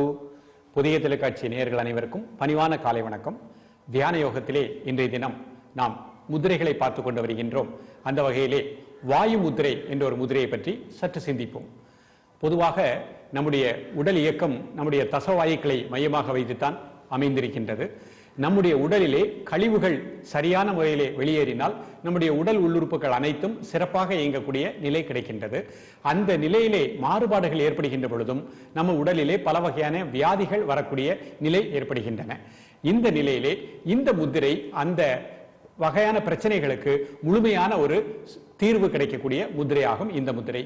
நிறைய மனிதர்கள் பார்த்தீர்கள் என்றால் பசியின்மை, நன்றாக சாப்பிட முடியவில்லை, பசி என்பதே இல்லை என்ற நிலையிலே வாழக்கூடிய மனிதர்களை பார்க்கின்றோம். என்ன காரணம் என்றால் அவருடைய சிறுநீரகத்தினுடைய இயக்கம் சரியாக இயங்காது. யாருடைய உடலிலே சிறுநீரக இயக்கம் சரியாக இயங்கவில்லையோ அவர்களுக்கு பசி இல்லாத ஒரு நிலை ஏற்படும். இந்த சிறுநீரகத்தினுடைய இயக்கம் இல்லாததற்கு ஒரு காரணமும் வாயுக்களுடைய தன்மைகள் தான். ஆக நம்முடைய உடலிலே வாயுனுடைய தன்மைகள் சமமாக இயங்குவதற்கு நம்முடைய சித்தர்கள் முத்திரை என்பதை அந்த காலத்திலேயே கொடுத்துள்ளார்கள். இந்த முத்திரை செய்கின்ற பொழுது அஜீரண கோளாறு நீங்கும். நிறைய நபர்களுக்கு வயிறு உப்பிசமாக இருக்கக்கூடிய மனிதர்களை பார்க்கின்றோம். அவர்கள் எந்த ஒரு உணவும் எடுத்துக்கொண்டிருக்க மாட்டார்கள். உடலிற்குள் இருக்கக்கூடிய வாயுக்களே அவருடைய வயிறு உப்பிசமாக இருக்கக்கூடிய நிலை ஏற்படுகின்றது. அப்படிப்பட்டவர்களும் இந்த வாயு முத்திரையை பயிற்சி செய்தீர்கள் என்றால் நிச்சயமாக நல்ல ஒரு பலன் கிடைக்கும். இப்பொழுது இந்த முத்திரையை எவ்வாறு பயிற்சி செய்ய போகின்றோம் என்பதை சற்று கூர்ந்து கவனிப்போம். இந்த முத்திரையை எப்படி செய்வது என்பதை சற்று சிந்திப்போம். நம்முடைய கைவிரல்களை பார்த்துக் கொள்ளுங்கள். ஆள்காட்டி விரலை மடித்து அதன் மேல் இந்த மாதிரி வைத்துக் கொள்ள வேண்டும் பெருவிரலை. இது வாயு முத்திரை. இதில் ஒரு சின்ன அழுத்தம் கொடுக்கின்றோம். கண்களை மூடி உங்களது மூச்சோட்டத்தை கூர்ந்து தியானம் செய்யுங்கள். ஒரு மனம் உங்களது விரலிலே ஒரு சிறிய அழுத்தம் கொடுத்துள்ளோம். அந்த அழுத்தத்தை கூர்ந்து தியானம் செய்யுங்கள். காலை, மதியம், மாலை 3 வேளையும் 2 நிமிடங்கள் இந்த முத்திரையை தொடர்ந்து பயிற்சி செய்யுங்கள். நிச்சயமாக உங்கள் உடலுக்குள் இருக்கக்கூடிய அந்த வாயு சம்பந்தமான பிரச்சனைகள் நிச்சயமாக சரியான அளவிலே இயங்கக்கூடிய நிலை கிடைக்கும். ஆக அவ்வாறு வருகின்ற பொழுது வயிறு உப்பிசமாக இருக்கின்றக்கூடிய நிலை மாறக்கூடிய நிலை ஏற்படுகின்றது. நல்ல ஒரு பசி எடுக்கக்கூடிய நிலை ஏற்படுகின்றது. நம்முடைய சிறுநீரகத்தினுடைய தன்மை சிறப்பாக இயங்கக்கூடிய நிலை கிடைக்கும். உடலில் இருக்கக்கூடிய கழிவுகள் சரியான முறையிலே வெளியேறக்கூடிய நிலையும் இந்த முத்திரையிலே கிடைக்கின்றது. தொடர்ந்து இந்த முத்திரையை பயிற்சி செய்யுங்கள். வளமாக நலமாக நாம் வாழக்கூடிய அற்புதமான முத்திரை. தொடர்ந்து பயிற்சி செய்து ஒவ்வொரு மனிதர்களும் நலமாக வாழ வேண்டும் என்று கூறி இத்துடன் நிறைவு செய்கின்றேன். நன்றி, வணக்கம்.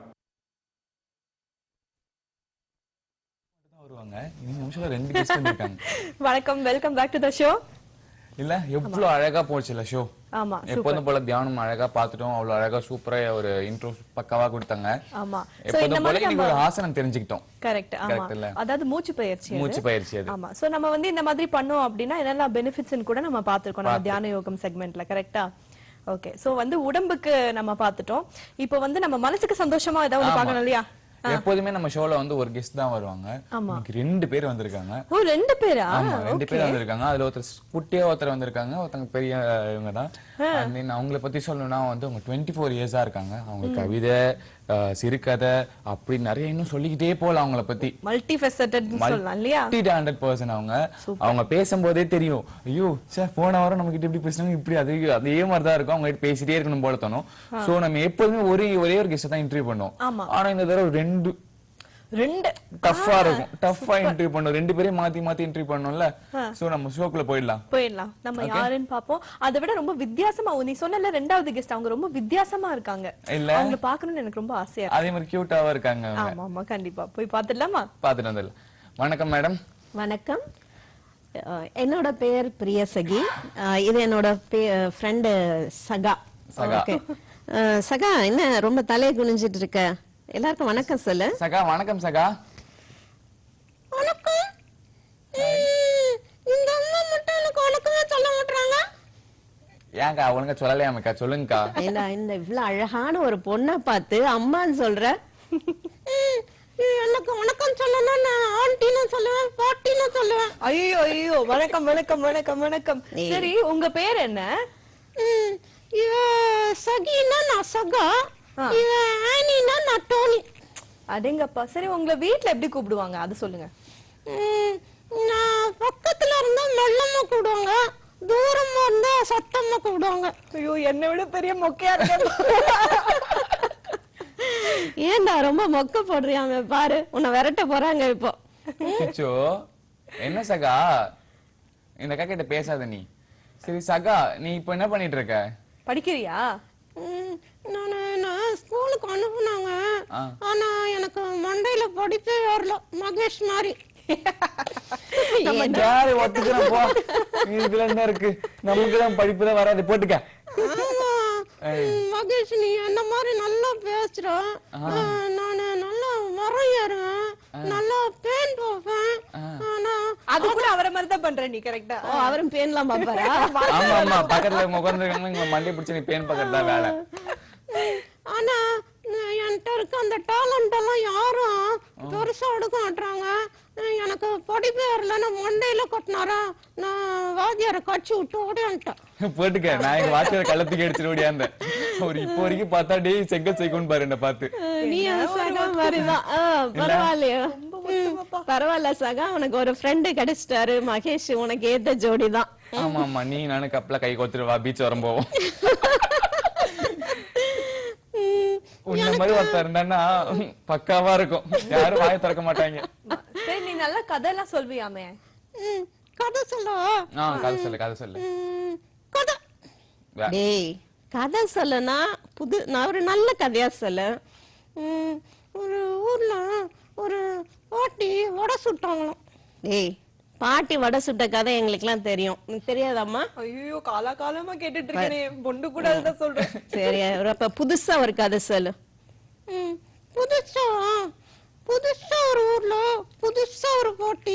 நீ கதையா சொல்ல தாயே, நம்ம வந்து அவங்கள்ட்டயே பேசிடுவோம். நீ உங்ககிட்ட என்ன பேசுறதுக்கு எங்களுக்கு திறமை இல்ல. பத்தியா, நீ ரொம்ப மொக்க போடுற. நீ கிளம்பு. ஓகே, சரி, நாங்க பேசிட்டு இருக்கோம். ஓகே, பை சொல்லு எல்லாருக்கும். பை. சரி, சூப்பர். ரொம்ப அழகா வந்து நம்மளுக்கு பண்ணி காமிச்சாங்க இல்லையா? சோ இதோடைய எதுக்காக இந்த சகா மேம்? ஓகே, இது வந்து ஆக்சுவலா நாங்க கற்றல் குறைபாடுகள் பத்தி எல்லா ஸ்கூல்ஸ்ல காலேஜஸ்ல எல்லாம் அவேர்னஸ் ப்ரோக்ராம் செமினார் ஒர்க் ஷாப்ஸ்லாம் கண்டக்ட் பண்ணுவோம். ஸோ அப்போ ஒரு மோட்டிவேஷனுக்காக ஜஸ்ட் ஆடியன்ஸை வந்து என்டர்டைன் பண்றதுக்காக அவங்கள நம்மளோட என்ன பேச போறோமோ அந்த டாபிக் உள்ள கொண்டு வரதுக்காக இது ஒரு மோட்டிவேஷனா இதை ஸ்டார்ட் பண்றதுக்காக யூஸ் பண்றது. ஸோ பெரியவங்களுக்கு இது எல்லாமே புரிஞ்சிரும் அப்படிங்கிறது கிடையாது. ஸ்டூடெண்ட்ஸை எப்படி நம்ம மோட்டிவேட் பண்ணுமோ அந்த மாதிரி இருக்கிற ஆடியன்ஸையும் நாம என்ன சொல்ல வரோன்றதை கேட்க வைக்கிறதுக்கான ஒரு டூல் தான் இது. ஆமா, கண்டிப்பா. நம்மளே பேசிட்டே இருந்தோம் அப்படின்னா பாதி பேர் வந்து அப்படியே கேட்காம விட்டுருவாங்க. சோ இது ரொம்ப வித்தியாசமா அழகா இருந்தது. தேங்க்யூ. அது இது ஆக்சுவலா வந்து இந்த டிவி ஷோஸ்ல எல்லாம் நிறைய பேர் இந்த இதை மங்கி பப்பெட்டை வச்சுட்டு எல்லாம் பண்ணுவாங்களே. ஸோ அதை பார்த்து ஏன் நம்மளும் ட்ரை பண்ணக்கூடாது அப்படின்னு பார்த்து கண் பார்த்தா கை செய்ய போகுது அப்படிங்கிற ஒரு டெக்னிக் தான். இதுல ஸ்டூடெண்ட்ஸ் ரொம்ப மோட்டிவேட் ஆவாங்க. இது டோனி ஆனி டோனி மாதிரி உள்ள சகி சகா அப்படின்னு போற இடத்துல எல்லாம் எனக்கான பேரை விட இவருக்கான ஆமா அவரு அவ்வளவு அழகா எனக்கு அடுத்ததா இருக்காரு. மகேஷோட ரிலேட் பண்ணாங்கன்னா அது எதுக்காக அப்படின்னா என்ன மாதிரி ஸ்டூடெண்ட்ஸும் இருக்காங்க நிறைய பேரு. எனக்கு இவ்வளவு டேலண்ட் இருக்கு இருந்தாலும் என்ன அதெல்லாம் கண்டுக்க மாட்டாங்க, என்கிட்ட இல்லாத விஷயத்த வந்து குறை சொல்றாங்களே அப்படின்னு எப்படி பிள்ளைங்க மனப்பான்மை அவங்களோட மனநிலை என்ன அப்படிங்கறத டக்குன்னு புரிய வைக்கும் ஈஸியா. அதுக்காக ஒரு இதெல்லாம் அது. ஓ சூப்பர் மேம். சோ இப்போ நீங்க டிஸ்லெக்சியா இருக்கிற ஸ்டூடெண்ட்ஸ் எல்லாம் ஹேண்டில் பண்றேன் அப்படின்னு சொன்னீங்க. இது வந்து நீங்க எடுத்துக்கிறதுக்கு ஏதாவது ஒரு காரணம் இருக்கும் இல்லையோ? ஏதாவது ஒரு நபர் இல்லனா ஏதாவது ஒரு சம்பவம் அந்த மாதிரி ஏதாவது இருக்கும் இல்லையா? சோ அந்த ஆரம்ப காலம் பத்தி சொல்லுங்க. ஓகே. சோ கண்டிப்பா இது வந்து டிஸ்லெக்சியா அப்படிங்கறது நமக்கு பேரை கேட்டோம்னா என்னவோ ஒரு புதுசா ஒரு பேரு, இது என்ன ஒரு நோயா அப்படிங்கிற மாதிரி எல்லாம் நமக்கு தோணும். அப்படி கிடையாது. டிஸ் அப்படின்னா டிஃபிகல்ட்டி, லெக்சியானா லாங்குவேஜ். ஒரு மொழியை எழுதுறதுக்கும் படிக்கிறதுக்கும் உள்ள ஒரு சிரமம் தான். ரொம்ப பெருசா எக்ஸ்பிளைன் பண்ண வேணாம். ஜெனரலா கிளாஸ் ரூம்ல இந்த மாப்பிள பெஞ்ச் அப்படின்னு சொல்லுவோம் இல்லையா, இந்த கடைசிரோல இருக்கிற பிள்ளைங்க எல்லாம் வந்து படிக்க மாட்டாங்க. அவனுக்கு என்னதான் டேலண்ட் இருந்தாலும் வெளியில ஃபுட்பால்ல பெரிய ஆளா இருப்பான், இல்ல கீபோர்ட் வாசிப்பான், இல்ல டான்ஸ் ஆடுவான், படம் அழகா வரைவான். ஆனா படிப்பு மட்டும் மண்டையில ஏற மாட்டேன். என்னத்தான் புக் வச்சு இப்படி படிச்சாலும் அது ஏறவே மாட்டேங்குது, தூக்கம் தான் வருது இல்ல. அந்த மாதிரி பிள்ளைங்க அவங்கள நம்ம ஒதுக்காம அவங்கள்ட்ட இருக்கிற நிறைகளை தட்டி கொடுக்கும் பொழுது குறைகள் தானா விலகிடும் அப்படிங்கிறது ஜென்ரலான ஒரு கான்செப்ட். ஸோ இதுல எவ்வளவு பேர் இந்த மாதிரி இருக்காங்க அப்படின்னு பார்க்கும் பொழுது கிளாஸ் ரூம்ல இவ்வளவு பிள்ளைங்க இருக்காங்களே, அப்ப உலக அளவுல எவ்வளவு பேர் அப்படின்னு பார்க்கும் பொழுது ஆராய்ச்சிகளோட அறிக்கைகள் என்ன சொல்லுதுன்னா 5ல் 1 டிஸ்லெக்சியா அப்படின்னு சொல்றாங்க. அப்பனா நம்ம இந்திய நாட்டோட ஜனத்தொகையில எவ்வளவு பேர் இருக்கணும். ஆமா. பட் ஜென்ரலா அது வெளியில தெரியல. மக்கு அப்படின்னு நம்ம லேபிள் பண்றோமே தவிர இதுக்கு என்ன பண்ணணும் ஏன் அப்படின்னு நம்ம இறங்கி ஒரு ஆசிரியரா அந்த கண்ணோட்டத்துல நான் இறங்கின பிறகுதான் சோ இதை பத்தின தகவல்கள் எனக்கு நிறைய கிடைச்சது. இதுக்கான ஒரு ட்ரைனிங் நான் போயிருக்கேன். மெட்ராஸ் டிஸ்லெக்சியா அசோசியேஷன் ஒரு இதுல வந்து நான் ஆர்கனைசேஷன்ல ட்ரைனிங் எடுத்து ஆசிரியருக்கான பயிற்சி முடிச்சு இப்ப வந்து ஸ்கூல்ஸ்ல எல்லா இடங்கள்லயும் பெற்றோர்களுக்கும் ஆசிரியர்களுக்கும் இதை பத்தின விழிப்புணர்வை ஏற்படுத்திட்டு இருக்கோம். ஒரு உளவியல் நிறுவனத்துல நான் அதை ஒரு தன்னார்வ தொண்டு பண்ணிட்டு இருக்கேன். அது மூலமா வந்து இது வரைக்கும் ஒரு 100கணக்கான பள்ளிகள்ல முதல்ல விழிப்புணர்வை முதல்ல தான் ஆரம்பிச்சோம். பட் அதுக்கப்புறம் வந்து வெறும் விழிப்புணர்வு கொடுத்தா மட்டும் போதுமா, ஐயோ என் பிள்ளைக்கு இப்படி இருக்கே நான் என்ன பண்றதுன்னு சொல்ற பேரண்ட்ஸ்க்கு நம்ம என்ன பண்ண போறோம், அந்த பிள்ளைகளுக்கு என்ன பண்ண போறோம் அப்படின்னு யோசிச்சப்பதான் சரி ஒரு ஸ்கூலுக்குள்ளேயுமே இதுக்கான பயிற்சி மையங்கள் இருந்தா நல்லா இருக்கும் அப்படின்ட்டு முதல்ல நான் வேலை பார்க்குற பள்ளியில முதல்ல ஆரம்பிச்சோம் ஒரு 2 வருஷத்துக்கு முன்னாடி. இப்ப இந்த வருஷத்துக்கு கடைசி வரைக்கும் 5 பள்ளிகள்ல ஆரம்பிக்க முடிஞ்சது. இப்ப அடுத்தது ஜூன் மாசத்துல இருந்து 12 பள்ளிகள்ல எங்களுக்கு வேண்டுகோள் வந்திருக்கு, எங்க ஸ்கூல்லயும் ஸ்டார்ட் பண்ணுங்க அப்படின்ட்டு. இப்ப ஒவ்வொரு பள்ளிகள்லயும் அந்த மையங்கள் ஆரம்பிக்கப்படும் பொழுது ஸ்கூலோட பள்ளி நேரத்துக்குள்ளேயே நாங்க வந்து அந்த பிள்ளைகளுக்கான பயிற்சிகள் கொடுத்து ரீடிங், ரைட்டிங், அரித்மெட்டிக் ஸோ இதுல தேவையான அந்த பேசிக் ஸ்கில்ஸ் எல்லாம் அவங்களுக்கு டெவலப் பண்ணி விட்டா அப்புறம் பசங்களுக்கு படிப்பும் வந்துருச்சு, அவனுக்கு திறமையும் இருக்கு அப்படிங்கிறப்ப எங்கேயோ போயிடலாம். மேம் அதே மாதிரி நீங்க ஒரு கவிஞரும் கூட. உங்களுக்கு சின்ன வயசுல இருந்தே இந்த ஆசை இருக்கா கவிஞர் ஆகணும்னு, இல்ல இப்போ ரீசெண்டா ஏதாவது? ஆசை வந்து கண்டிப்பா உண்டு. பட் அது எனக்குள்ள இந்த திறமை, எழுதுற திறமை இருக்கு அப்படின்னு நான் அனலைஸ் பண்ணது வந்து நிறைய புத்தகங்கள் படிப்பேன். சின்ன வயசுல இருந்து புத்தகங்கள் படிச்சு அந்த ஆர்வத்தை வளர்த்துக்கிட்டது.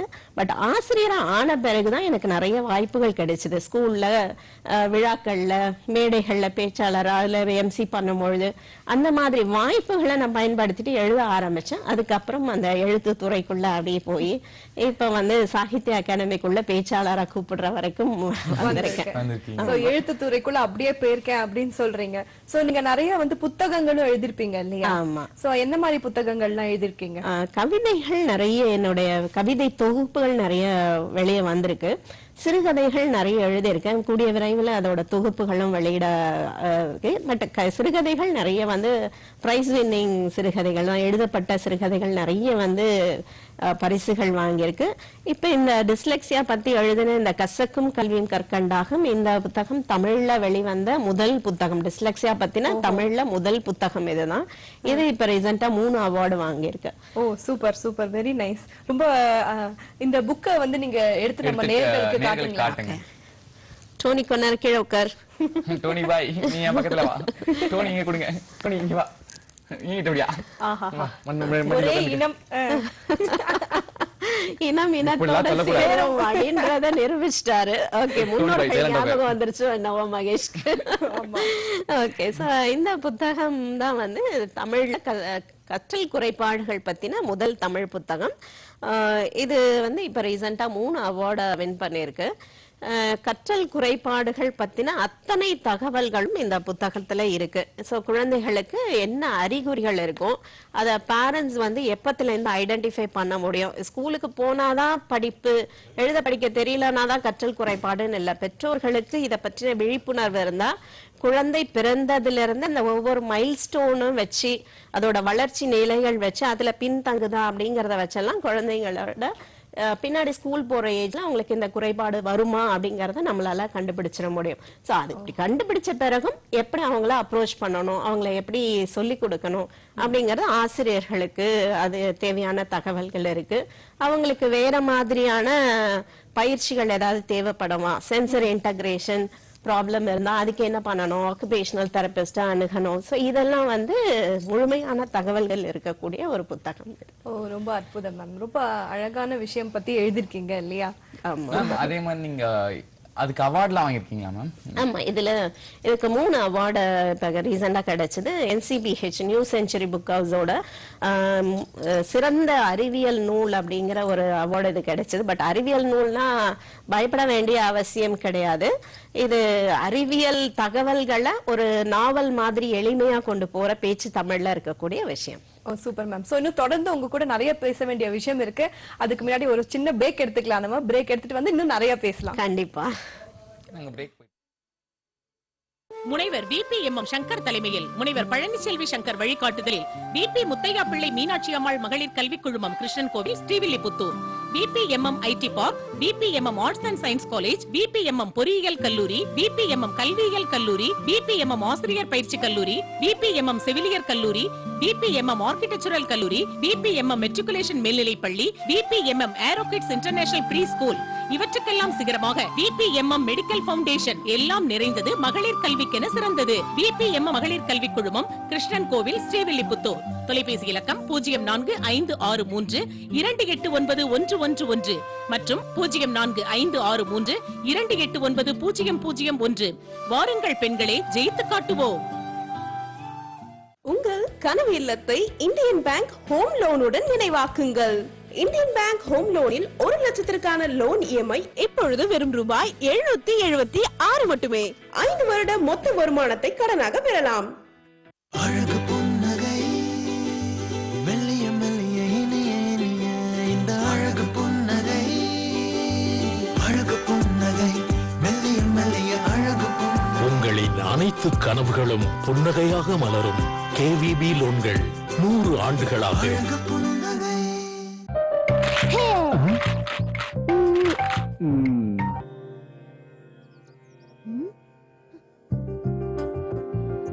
உங்கள் மகிழ்ச்சி ஒன்றே எங்கள் நோக்கம். சிட்டி யூனியன் பேங்க், ராசியான பேங்க், ஈஸியான bank. Welcome back to the show. இது காலை தென்றல். டோனி என்ன ஓடிட்டான் திரும்பி. அவனாலே உன்னை தாங்க முடியல போல இருக்கு. அவன் காதுல சும்மா இருக்க முடியாம பேசிக்கிட்டே இருந்தா அதான் ஓடிட்டார். சரி நம்ம ஷோக்குள்ள போலாம். ஆமா, இன்னும் நிறைய விஷயங்கள் பேசணும் சொன்னோம் இல்லையா மேடம்? சோ நீங்க வந்து நிறைய கவிதைகள் எழுதிருக்கேன்னு சொன்னீங்க. அதுக்கு வந்து உங்களுக்கு இன்ஸ்பிரேஷன் இருந்திருப்பாங்க இல்லையா நிறைய பேர். அந்த மாதிரி உங்களுக்கு பிடிச்ச கவிதை வேற யாராவது ஒருத்தர் அது மாதிரி சொல்லுங்களேன். எந்த விதிவிலக்கும் இல்லாம தமிழர்கள் அத்தனை பேருக்கும் பிடிச்ச பாரதியாரும் பாரதிதாசனும் எனக்கும் கண்டிப்பா பிடிக்கும்.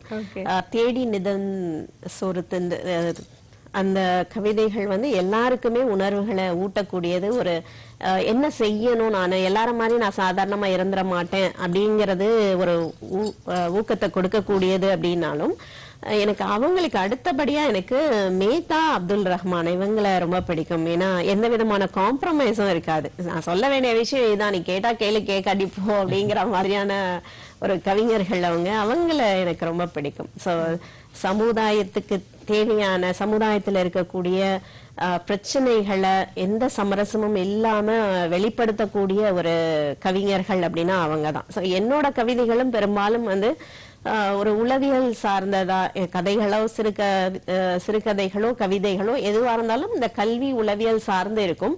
கவிதைகள் பொதுவா வந்து என்னோட வந்து சமுதாயத்துல என்ன பாதிக்கிற விஷயம், எனக்கு கோபத்தை ஏற்படுத்துற விஷயம், என்னோட ஆதங்கம், எதிர்பார்ப்புகள், இது மாதிரியான விஷயங்கள் அவங்க மூலமா தான் தூண்டப்பட்டது. மேத்தாவோட கவிதைகள்லாம் எனக்கு ரொம்ப பிடிக்கும். அவரோட கண்ணீர் பூக்கள், ஊர்வலம், இதெல்லாம் ரொம்ப என்ன உணர்ச்சிகளை தூண்டக்கூடிய, எனக்குன்னு இல்லை ஜெனரலாவே எல்லாருக்குமே பிடிக்கக்கூடிய கவிதைகள். அதே மாதிரி அப்துல் ரஹ்மானோட ஆலாபனை அந்த கவிதை தொகுப்பு எனக்கு ரொம்ப பிடிச்ச. இப்ப அப்துல் ரஹ்மானோட கவிதைகள்ல ரொம்ப பிடிச்சது அப்படின்னு சொன்னா, கொடுக்கிறேன் என்கிறாயே இது உனக்கு கொடுக்கப்பட்டது அல்லவா, நீயா கொடுக்கிறாய் அப்படின்னு வரும் அவரோட கவிதை. சோ இயற்கையில இருக்கக்கூடிய விஷயத்தான் நீயா எதையும் உண்டாக்கி நீ கொடுக்கல, இயற்கையை பார்த்து நீ கத்துக்கோ, கொடு நீ சுகப்படுவாய், கொடு நீ சுத்தமாவாய், கொடு உன் இருத்தலை அது நியாயப்படுத்தும் அப்படிங்கிறது. சோ மனுஷனா பிறந்தா எல்லாருக்குமா ஒரு வாழ்க்கையில ஒரு குறிக்கோள்ங்கிறது ஒண்ணு இருக்கணும் கண்டிப்பா. சோ அது நம்ம வாழ்க்கைக்கான ஒரு அர்த்தத்தை ஏற்படுத்தக்கூடியதா இருக்கணும். பிறந்தேன் வாழ்ந்தேன் செத்தேன் அப்படிங்கறது இல்லாம நான் இதுக்காக பிறந்தேன், நான் இதை விட்டுட்டு போறேன் அப்படின்னு சொல்லக்கூடிய விதத்துல ஏதாவது செய்யணும் அப்படிங்கறது எனக்கு இந்த மாதிரியான சமுதாய சேவைகள்ல ஈடுபடுறதுக்கான தூண்டுதல்கள் இந்த மாதிரி கவிஞர்களோட கவிதைகள் தான். Super ma'am. சோ இப்ப வந்து நீங்க நிறைய கவிதைகள் எழுதிருக்கீங்க இல்லையா? சோ உங்களுக்கு ஆசிரியராகவும் இருக்கீங்க, கவிதைகளும் எழுதிருக்கீங்க. எப்படி நீங்க கவிதை எழுதுறதுக்கு நீங்க டைம் ஒதுக்குவீங்க? எப்போ எழுதுவீங்க? என்னோட நேரம் வந்து கண்டிப்பா அந்த 4 to 6 காலையில அதிகாலையில 4 மணிக்கு எழுந்துருவேன். 4ல இருந்து 6 எனக்கான நேரம். அதுக்கு பிறகுதான் ஒரு குடும்ப தலைவியாவும் இருக்கிறதுனால பெண்களுக்கான மத்த வேலைகள், அதுல நம்ம எந்த விதமான இதுவும் விட முடியாது. விட்டுட்டு நம்ம வீட்டை விட்டுட்டு வெளியில இறங்கி எந்த இதுவும் பண்ணிட முடியாது இல்லையா? சோ குடும்பத்துக்கான சேவைகள், அதுக்கு பிறகு ஸ்கூலுக்கு போய் என்னோட ஆசிரியர் பணி, அதுக்கு பிறகான நேரங்கள்ல என்னுடைய ஓய்வு நேரங்கள்ல மத்த பணிகள், இந்த மாதிரியான கருத்தரங்குகள். சோ இதெல்லாம் வந்து நேரம்ங்கிறது நம்மள உருவாக்கிக்கிறதான 24 மணி நேரம் நமக்கான கடவுள் கொடுத்த ஒரு வரம். அதை எந்த அளவுக்கு நம்ம பயன்படுத்துறோம்ங்கிறது நம்ம கையில தான் இருக்கு. நேரம் இல்ல, எனக்கு பொழுது போகல அப்படின்னு 2 விதமாவும் சொல்லலாம். இருக்கிற நேரத்தை பயனுள்ள விதத்துல எல்லாராலையும் பயன்படுத்திக்க முடியும். ரொம்ப அழகா சொன்னீங்க இல்லையா? அதே மாதிரி மேம், நீங்க இது வரைக்கும் எத்தனை கவிதைகள் எழுதிருக்கீங்க மேம்? கவிதைகள் இது வரைக்கும் நான் கணக்குல வச்சுக்கல. அப்படி இல்ல, அது நான் ரொம்ப பெரிய ஆளுன்னுலாம் நான் சொல்ல மாட்டேன். இப்பதான் நானும் ஒரு குழந்தை மாதிரிதான் விழுந்து எழுந்து கத்துக்கிற மாதிரிதான் இப்பதான் எழுத ஆரம்பிச்சிருக்கணும்னு நான் சொல்லிக்க விரும்புறேன். சோ நிச்சயமா கவுண்ட் பண்ணல இல்லையா?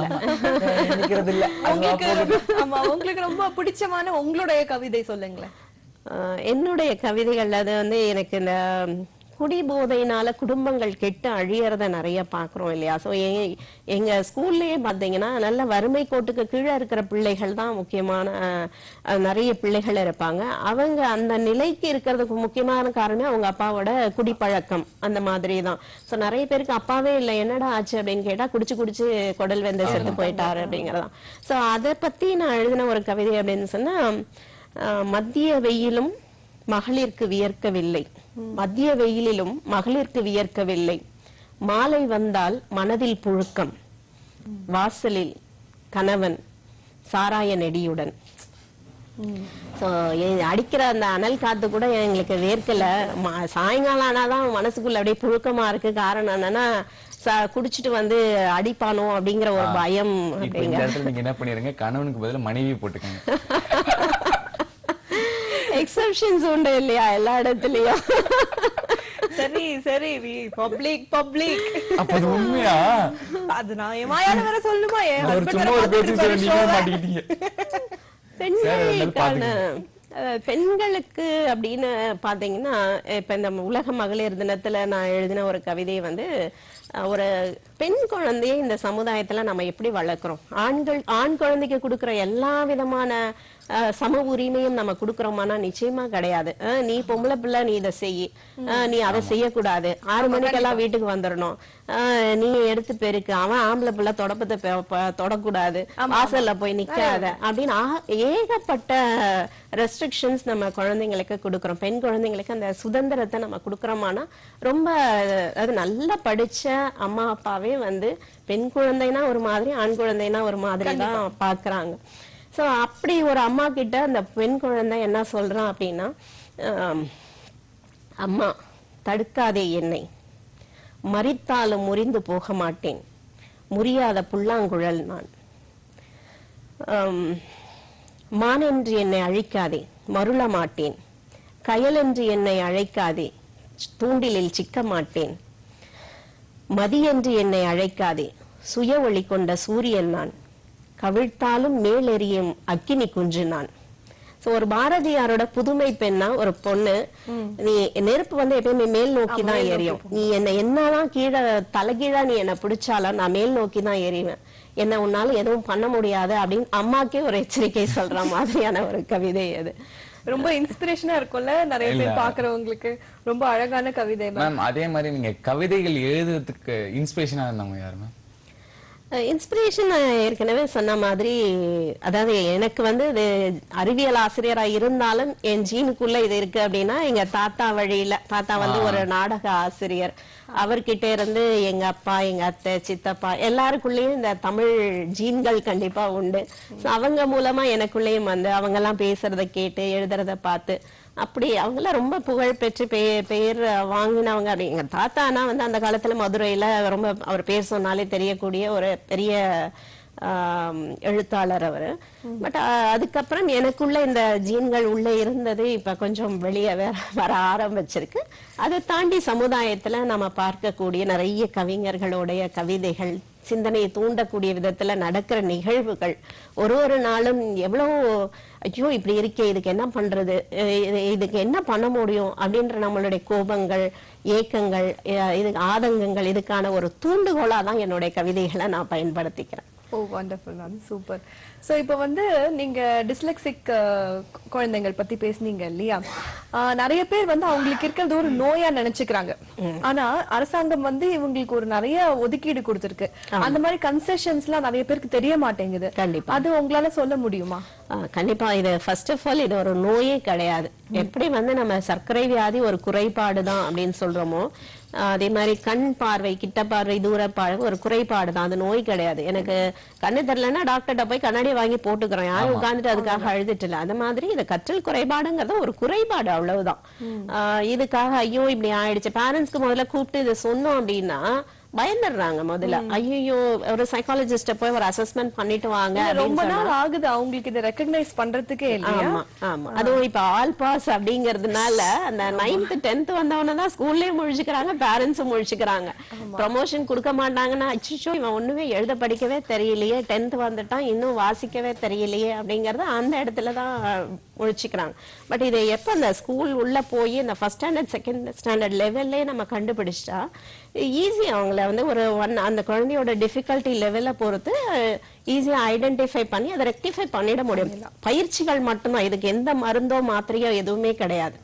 தொடர்ந்த பயிற்சிகள், ஒரு சரியான அணுகுமுறை, நல்லா என்கரேஜ் பண்ணக்கூடிய ஒரு அப்ரோச் இருந்ததுன்னா, பேரண்ட்ஸோட அக்செப்டன்ஸ் இருந்ததுன்னா, டீச்சர்ஸோட சரியான மெத்தடாலஜி ஸ்ட்ராட்டஜிஸ் அங்க ஒர்க் அவுட் ஆச்சுன்னா இந்த குழந்தைங்க ரொம்ப பெரிய ஆட்களா வந்துருவாங்க.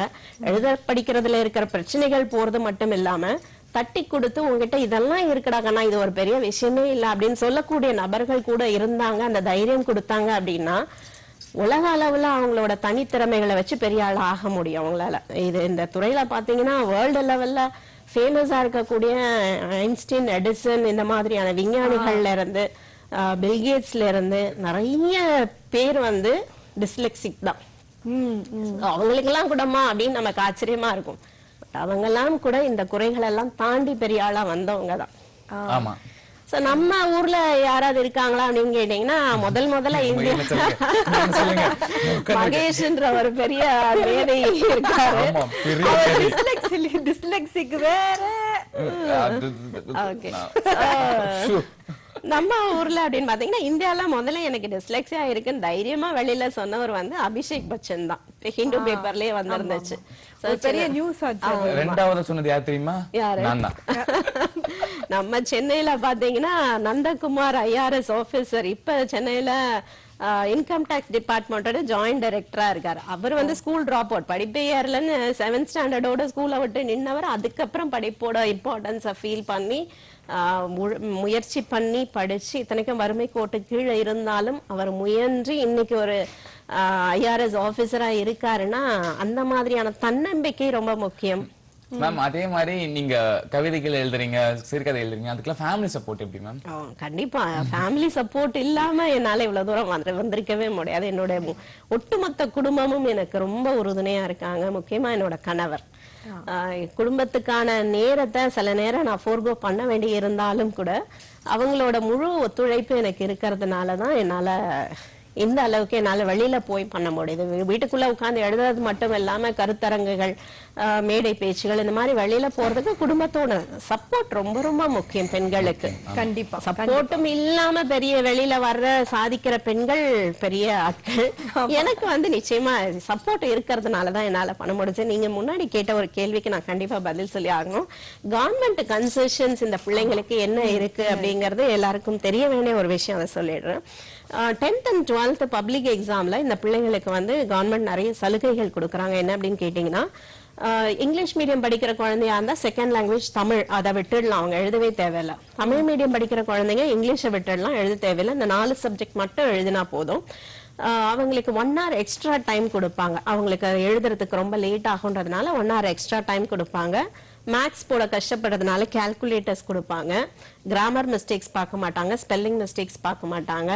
சோ இது எல்லாமே வந்து கவர்மெண்ட் கொடுக்கக்கூடிய கன்செஷன். சோ பிள்ளைகள் இப்படி இருக்காங்க அப்படின்னு வரும்னே வருத்தப்பட்டு பிரயோஜனம் கிடையாது. இதுக்கான அரசு மருத்துவமனை அணுகி அவங்க வந்து கன்செஷன் டாக்டர்ஸ் கிட்ட சர்டிபிகேட் வாங்கி த்ரூ த ஸ்கூல் வந்து அப்ளை பண்ணாங்கன்னா இந்த சலுகைகள் எல்லாம் அவங்களுக்கு கிடைக்கும். அது பெரிய வரப்பிரசாதம். கண்டிப்பா. சோ உங்ககிட்ட பேசினது வந்து ரொம்ப அழகா சொன்னீங்க. எல்லா விஷயமும் ரொம்ப நிறைய தெரிஞ்சுக்கிட்டோம். நன்றி. நல்லா அருமையா டோனியும் நல்லா சூப்பரா பேசினாரு. எனக்கு ஒரு நல்ல ஃப்ரெண்டும் கூட ஆயிட்டாரு அவரு. இன்னைக்கு எங்க ஷோ கூட வந்தது, எங்க கூட பேசினது, நம்ம பொதிகை நேயர்களுக்கு இவ்வளவு விஷயம் சொன்னதுக்கு ரொம்ப நன்றி. என்னுடைய சார்பாவும் டோனியோட சார்பாவும் சகா சார்பாவும் எல்லோருக்கும் நன்றி, வணக்கம். சரி, ஓகே, அடுத்து என்ன பண்ண போறோம்? வேற என்ன, நம்ம பொதிகை சேனல் எதுக்கு ஃபேமஸ்? நியூஸ்க்கு தான். கண்டிப்பா. சோ போய் நியூஸ் பார்த்துட்டு வந்துடலாம். பார்த்துட்டு வந்துடலாமா? நியூஸ்